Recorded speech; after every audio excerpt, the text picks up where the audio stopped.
Alright guys, so this is our pull day for our AB legs pull push workout, and this is actually the A workout. So right here we're starting warming up with some lat push-ups.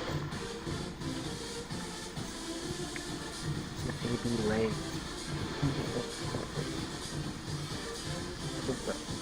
So right here we're just warming up with some lat push-ups, and these really help with finding the right mind muscle connection for working out the back. And then we did some pull-ups, warming up here. I did 5 reps right here. And again, just warming up. We're about to do weighted pull-ups. So that's when we start adding weight and start getting into the working set. Straight. Trying to extend at the bottom. Not extend all the way, but at least until our elbows are slightly bent.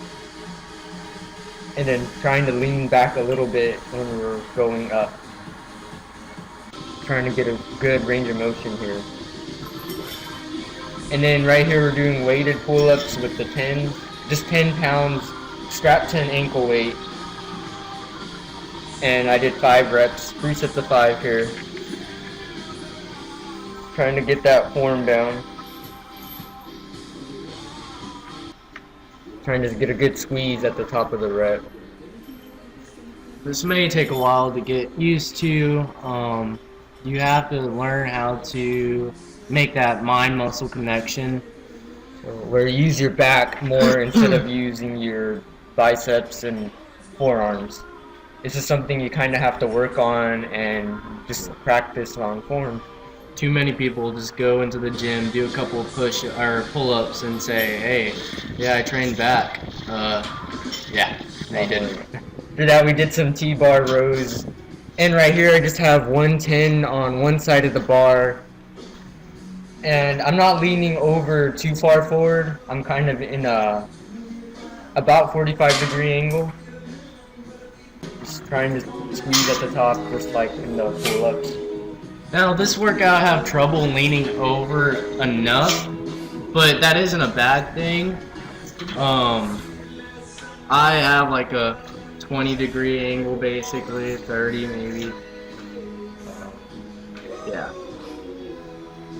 It's all about flexing the back at the top, squeezing it together, seeing those peaks rise. Right here I'm doing what simulates a V-bar pull down, which I don't have one of those, but I do have 2 single straps that I could connect together, which is actually better because I could spread the handles at the bottom of the rep, and you would not be able to do that with just the regular V bar. So, and I'm just trying to get the right form down on that one too, and get a good extension. Now, this one's also kind of hard to keep your butt to the bench. I like to wrap my legs around the bench itself to keep my body down. It's something you have to just get used to if you do not have a gym that has a proper... Most gyms have a thing that holds your legs, but since we don't, we just have to use what we got. And then right here is this incline dumbbell curls. And right here at the very top of the rep, I like to rotate my hands outward. So at the end of the rep, my hands are facing outward, and what that does is it fully contracts the bicep to where it's fully flexed, and that really helps you get a better range of motion than just going straight up. So that's just what I like to do. Now, as you can see on mine, I'm not doing that rotation that Mario does. Although it helps, personally, it's hard for me to twist my wrist at the top, so I can't really do that. But if you can, I would recommend it. It's not going to make a lot of difference, but will make the difference is just progression and just making sure you try to beat yourself on every workout. every time you do the same workout.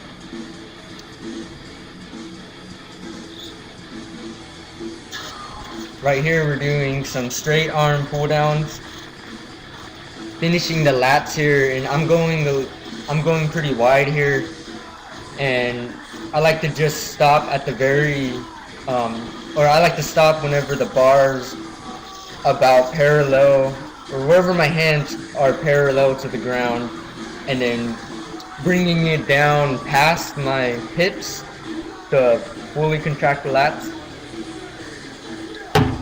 And I like to go high reps right here. Right here I did 14 reps, and it's an isolation exercise, and that's just how I do mine. And I'll probably up the weight once I get to 15. So one thing you have to remember is don't bend the elbows. I know it's like a reaction to do that, but you have to force yourself, lock out your arms, keep them flared out, stress your lats when you're pulling down, mind muscle connection yet again. You can be doing this, and if you're not making that mind muscle connection, you're gonna be training delts, and you wouldn't want that. That goes for all exercises. Make sure you feel it in the right place, or else you could just be wasting your time, basically. Now, I would like to say something.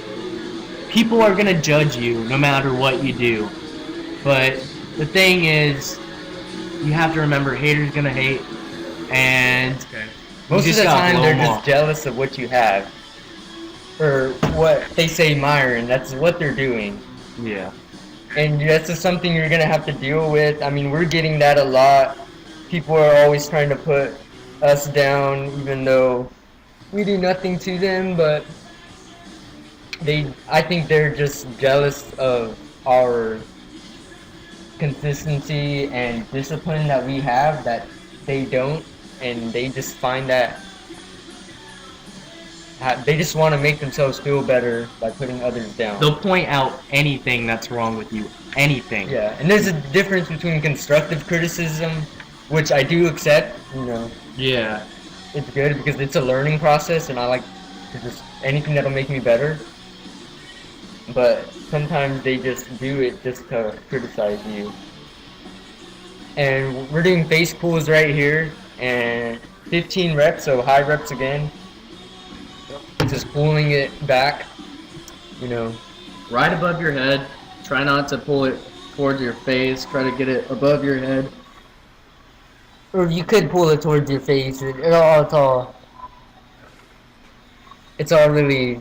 They are kind of different exercises. You could pull it towards your neck and pull it to your top of your head, or anywhere in between, and it focuses on a different part of your traps.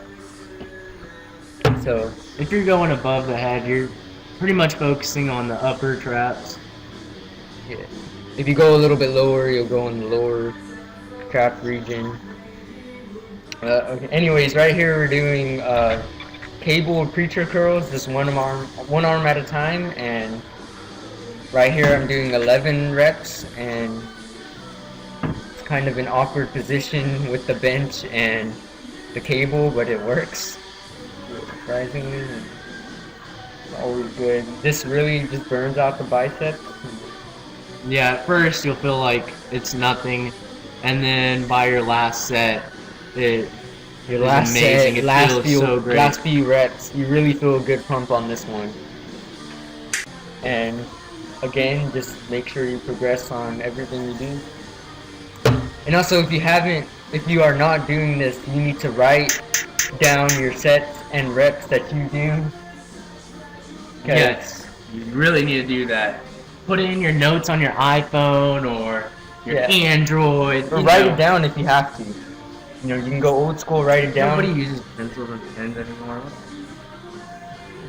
You just, that way, next time you come to work out, you have something to shoot for. Like, let's say you did 10 reps. You can come back next time you do the exercises, do 11 reps. Get those personal records down. Yeah, just constantly break PRs. And that's just how you grow. Yep. That's something I really recommend that you do. Like, I know I'm always progressing because I know that my PRs are going up, and that's how I know I'm growing. I could be sure of it. And then when people talk their crap, show them your PRs. Show them how much you've upgraded since Yeah. when you started working You out. can You have create something to show. you can create a PRs before and after.